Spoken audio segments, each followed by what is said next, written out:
नमस्कार, आप देख रहे हैं कुरुक्षेत्र और मैं हूं आपके साथ स्वाति श्रीवास्तव। कुरुक्षेत्र में आज हम बात कर रहे हैं ओपी राजभर की। जी हां, वही ओपी राजभर जिन्हें सुर्खियों में रहना बखूबी आता है और इस वक्त वो यूपी की सियासत में काफी ज्यादा चर्चाओं में हैं। इसलिए भी हैं क्योंकि आज उन्हें वाई श्रेणी की सुरक्षा मिल गई है, क्योंकि अभी कुछ ही दिनों पहले राष्ट्रपति का चुनाव हुआ था और ऐसे में उन्होंने अपनी सहयोगी पार्टी का गठबंधन से इतर होकर राष्ट्रपति बनने जा रही द्रौपदी मुर्मू के पक्ष में समर्थन किया था। तो कहा यह भी जा रहा है कि इसी का इनाम शायद उनको मिला है। हालांकि इन तमाम बातों को उन्होंने स्पष्ट जरूर किया है, तमाम बातें अपने उन्होंने बयान में कही हैं, वो भी हम आपको सुनवाएंगे। तो वाई श्रेणी की सुरक्षा मिली है ओम प्रकाश राजभर को, जिसके बाद राजनीतिक गलियारों में अटकलों का बाजार गर्म है। लेकिन बड़ा सवाल यह है कि जिस समाजवादी पार्टी से चुनाव से पहले उन्होंने गठबंधन किया था, उन्हीं अखिलेश यादव के खिलाफ वो खुलकर सामने आए, जिनकी चुनाव से पहले वो बड़ी बड़ी तारीफें किया करते थे, चुनाव के पहले बड़े बड़े कसीदे पढ़ा करते थे और बीजेपी के लिए तमाम बातें उन्होंने कही। उन्होंने ये भी कहा कि आसमां से ज़मीन आ जाएंगे, सूरज धरती पर आ जाएगा, लेकिन हम उस बीजेपी के साथ कभी नहीं जाएंगे। लेकिन अब जिस तरह की खबरें निकल कर आ रही हैं, उससे ये कहा जा सकता है कि बीजेपी के साथ उनकी नजदीकियां बढ़ती ही जा रही हैं। हालांकि उनका ये कहना है कि अभी कुछ भी इसको लेकर स्पष्ट उन्होंने नहीं किया है। और क्या कुछ कहा ओम प्रकाश राजभर ने, पहले आपको सुनवाते हैं। देखिए, आज 2 साल से 9 बार एफआईआर मैं खुद करा चुका हूँ। आपके हजरतगंज थाने में भी एफआईआर हुई है, आपके सुल्तानपुर में एफआईआर हुई, आजमगढ़ हुई, बनारस हुई, मऊ हुई, बलिया हुई। जहाँ जहाँ हमारे साथ खुराफात हुए तहाँ तहाँ एफआईआर हुई। तो हम लिखा पढ़ी आज 2 साल से प्रधानमंत्री, गृह मंत्री, रक्षा मंत्री, मुख्यमंत्री, प्रमुख सचिव गृह, सबको हम चिट्ठी लिखते रहे। आज के लगभग 25-26 दिन पहले हमको जानकारी हुई कि जो आपके खिलाफ जांच चल रही सुरक्षा को लेकर के, वो पूर्ण कर ली गई है, जल्द ही आपको सुरक्षा दे दी जाएगी, ऐसी सूचना मुझे गृह विभाग से मिली। तो हमने कहा भाई ये जिम्मेदारी सरकार की है, अब सरकार उसको करे। तो उसी कड़ी में 15 तारीख को एक आदेश माननीय मुख्यमंत्री जी के यहाँ से निर्देश पर प्रमुख सचिव गृह ने एक आदेश भेजा, अपने ऑफिस से उनके एक आदेश गया कि इनको सुरक्षा व्यवस्था दे दी जाए। तो अब इसको लेकर तमाम बातें निकलकर सामने आ रही है और इस पर हम चर्चा भी आज करेंगे। हमारे साथ तमाम खास मेहमान इस चर्चा में जुड़ चुके हैं। सबसे पहले परिचय उनका आपसे करवाते हैं। हमारे साथ सुनील अर्कवंशी जी हैं, सुबह सपा से प्रवक्ता। बहुत स्वागत है आपका हमारे साथ। डॉक्टर आशुतोष वर्मा जी हैं, प्रवक्ता समाजवादी पार्टी। नवेश शिको जी हैं, वरिष्ठ पत्रकार। और रुद्र प्रताप दुबे जी हैं हमारे साथ, राजनीतिक विश्लेषक के तौर पर इस चर्चा में जुड़ गए हमारे साथ। तब आप सभी का बहुत बहुत स्वागत है। शुरुआत करते हैं सुनील जी से। सुनील जी, क्या कहेंगे? इसे रेवड़ी कहेंगे या बड़ा इनाम कहेंगे, क्या कहेंगे आप? नहीं स्वाति जी, पहले हम आपको बता दें, आपने शुरुआत ही करी थी कि माननीय नेताजी हमारे चर्चा में रहते हैं, तो चर्चा में वही लोग रहेंगे जो जनता के बीच और जनता के दुख और दर्द में शामिल क्या होंगे। है सुनील जी? तो हमारे नेता माननीय श्री ओम प्रकाश राजभर जी गरीबों के मसीहा। सुन लीजिए स्वाति जी, हमारे माननीय नेता श्री ओम प्रकाश राजभर जी, हमारी राष्ट्रीय अध्यक्ष जी जो हैं, वो लगातार जनता के बीच में रहते हैं और जनता के बीच जाकर उनके दुख दर्द को सुनने का काम करते हैं। उसी दरमियान आपने देखा कुछ दिन पहले किस तरीके से उन पर हमला करने का काम किया गया था, और वहीं जब हमला होता है तो माननीय राष्ट्रीय अध्यक्ष समाजवादी पार्टी के श्री अखिलेश यादव जी भी मांग करते हैं कि माननीय श्री ओम प्रकाश राजभर जी को सुरक्षा देने का काम किया जाए। तो जब सुरक्षा दी जा रही है तो आप उसको रेवड़ी बता रहे हैं। अरे माननीय जी के ऊपर हमला होते हैं तो सुरक्षा देने का काम तो सरकार का है। सुरक्षा जिसने दी है, आरोप भी तो उसी पर लगे थे ना। माननीय जी ने लगातार सवाल इसलिए उठ रहे हैं सुनील जी, सुरक्षा दी गई है। अरे तो सुरक्षा तो सरकार ही देगी ना, सुरक्षा विपक्ष तो दे नहीं पाएगी। बिल्कुल स्वाति जी, सुरक्षा तो सरकार देगी ना, मंत्रालय से मिलेगी सुरक्षा। जी। तो सरकार के पास में, हमारे महामहिम राज्यपाल जी के पास में माध्यम से हमारे नेताओं ने ज्ञापन देने का काम किया, महामहिम जी को पत्र लिखने का काम किया राष्ट्रीय अध्यक्ष जी ने। तो गृह मंत्रालय ने संज्ञान लिया कि भाई हाँ, नेता क्षेत्र में रह रहे हैं, इनके ऊपर हमले भी हो रहे हैं, तो उसकी जांच कराई। जांच पूरी हुई तो गृह मंत्रालय ने उनको सुरक्षा देने का काम किया।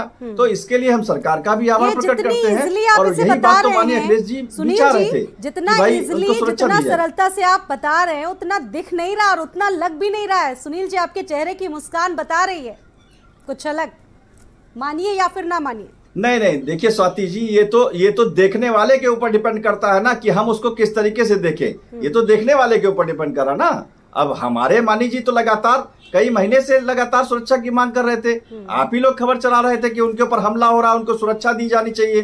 तो इसके लिए तो हमारे माननीय जी लगातार सुरक्षा की मांग कर रहे थे। और जब सरकार ने उनको जांच करा ली तो उसके लिए सुरक्षा देने का काम कर रही है। लेकिन ये दो नैया की सवारी जो कर रहे हैं, समाजवादी पार्टी को छोड़ नहीं रहे हैं, बीजेपी में ऑफिशियली जा नहीं रहे, इसको कैसे समझिए? तो अखिलेश यादव के लिए प्रॉब्लम बढ़ाने वाली बात हुई ना सुनील जी। नहीं तो ये दो नाव की बात ला कौन रहा? हमारे मानी जी ने कहा क्या हम किस दल में चले गए या किसके साथ हमने गठबंधन कर लिया? माननीय राष्ट्रीय अध्यक्ष जी लगातार मंच के माध्यम से लगातार उपचुनाव को लेकर आपने देखा किस तरीके से क्षेत्र में जा के 10-10 मीटिंग करने का काम किया। तो किसके समर्थन में कर रहे थे? समाजवादी पार्टी के समर्थन में।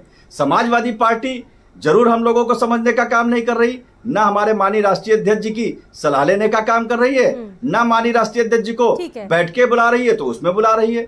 तो अब ये तो समाजवादी पार्टी तय करे ना कि वो हमारे साथ में हमको रखना चाहती है अपने साथ में या नहीं रखना चाहती। समाजवादी पार्टी खुल के इस बारे में बताए। हम तो समाजवादी पार्टी के साथ में, समाजवादी पार्टी के माननीय राष्ट्रीय अध्यक्ष जी मिलाकर चलना बहुत मुश्किल लग रहा है। क्यों आशुतोष जी, कोई गुंजाइश दिख रही है? अब रिश्ते इतने बिगड़ चुके हैं आप दोनों के बीच में।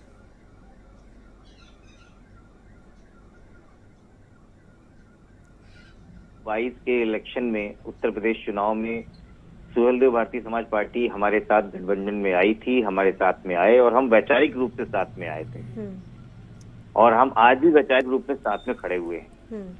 विचार समाजवादी पार्टी मिल रहे हैं, वैचारिक रूप में कहां आशुतोष जी मिल रहे हैं? मेरी बात पूरी हो जाए फिर वो आप उस पर कमेंट कीजिएगा जी।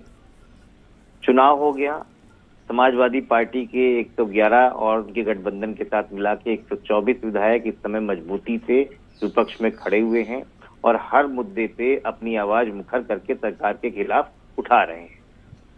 लोकसभा का उपचुनाव हुआ, सुहेलदेव भारतीय समाज पार्टी के राष्ट्रीय अध्यक्ष भी हमारे साथ में थे।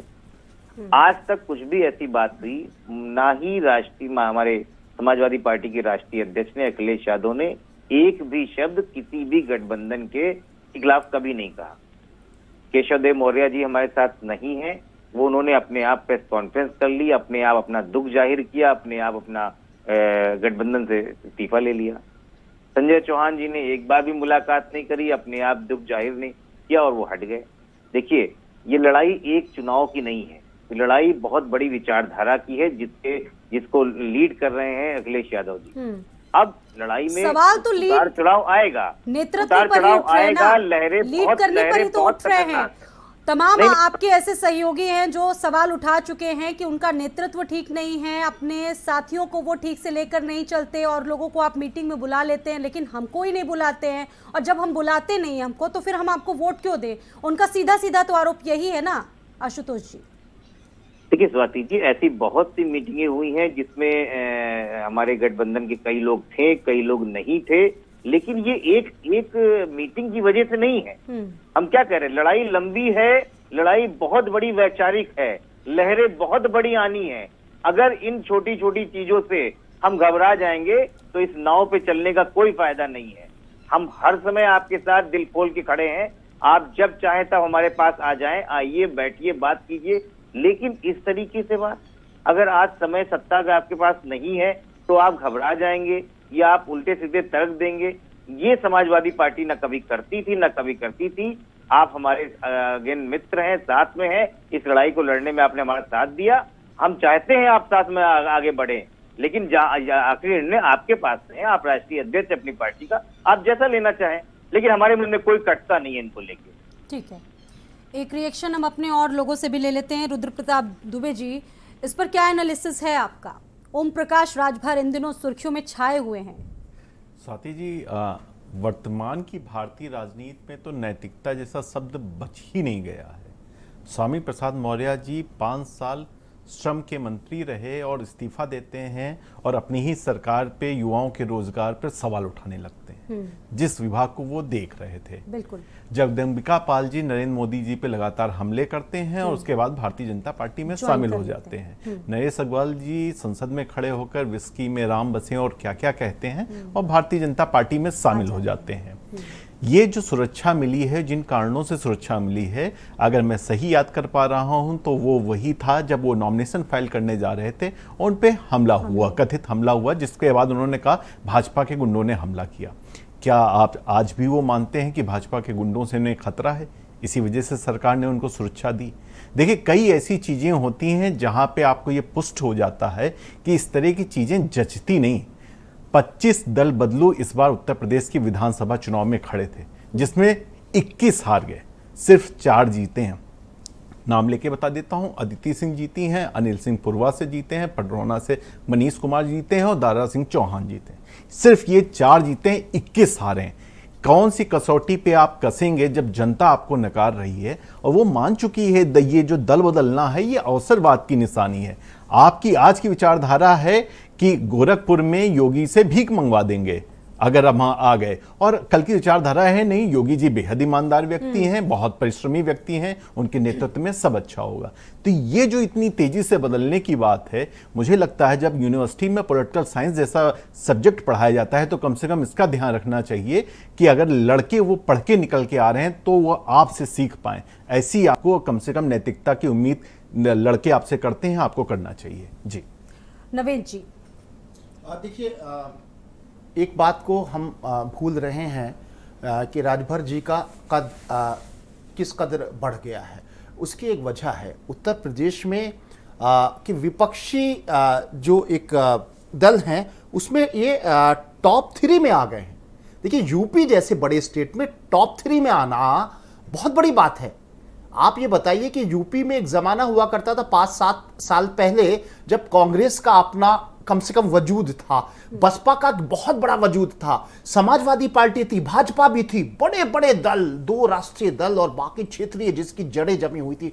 आज पूरी स्पेस खाली है और जो स्पेस खाली है उसमें जो एक मनुष्यत है उत्तर प्रदेश की राजनीति की, जो कहीं ना कहीं भारतीय जनता पार्टी ने उसको मुरझा दिया था। उस जो एक जहरीली घास थी जाति की, उसको ओपी राजभर अकेले सींचना चाहते हैं और अपना वर्चस्व और अपना कद बढ़ाना चाहते हैं। और आज की जो पोजीशन है, आप देखिए विपक्षी दलों में उत्तर प्रदेश में एक आदमी, एक ऐसा दल जिसको अभी लोगों ने, जिसका नाम जाना है कुछ साल पहले, कुछ महीने पहले कायदे से, वो आज यूपी में टॉप 3 में है, समाजवादी पार्टी, रालोद। और उसके बाद में आप बताइए कि वो अब उनके हौसले कहीं ना कहीं बढ़ गए हैं। राजभर जी के बारे में 2 चीजों को हमें समझना होगा। राजभर जी का कद और उनका जो सीटें वो निकाल के लाए, उसको देखकर सत्ता भी उनसे डरती है और विपक्ष भी उनसे डरता है। आज की स्थिति यह है कि वो बीच में खड़े हुए हैं और वो दिखा रहे हैं, वो बता रहे हैं कि यहां पर जहां पर हम जाति की राजनीति को आगे बढ़ाएंगे वहां पर कोई नैतिकता नहीं होगी।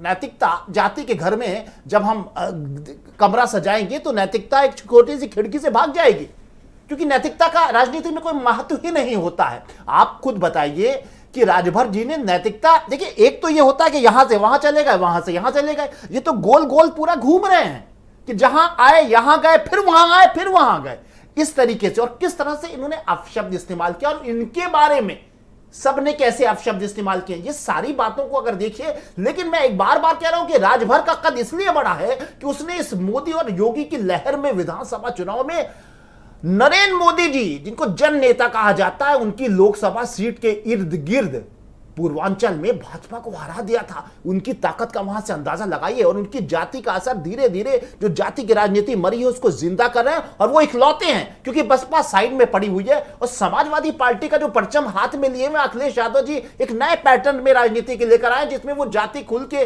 जातिवाद नहीं करती, इकलौता बंदा जातिवाद करे। अगर जाति अगड़ा पिछड़ा का माहौल पैदा हो जाता है तो इनको बहुत बड़ा लाभ मिलेगा। और ये सत्ता पक्ष भी जानता है, विपक्ष भी जानता है। इसलिए दोनों लोगों की निगाहें इन पर है और इनसे भयभीत भी हैं और इनसे दूरी भी बनाए हुए। सुनील अरकवंशी जी, ये फैक्टर जिसका जिक्र कर रहे हैं नवेद जी, आपको भी लगता है बहुत फायदेमंद है बीजेपी के लिए? बहुत नुकसान वाला था, क्योंकि जिस तरीके से तमाम चुनाव इससे पहले हुए उस वक्त सभी ने देखा कि कहीं ना कहीं अपनी काबिलियत को, अपने प्रदर्शन के द्वारा उन्होंने दिखाया कि हाँ दम है। सुनील जी, नहीं, पूरी तरीके से आप देख लीजिए, पूर्वांचल की धरती पर हमारे नेताजी को 16 टिकट मिलने का काम हुआ।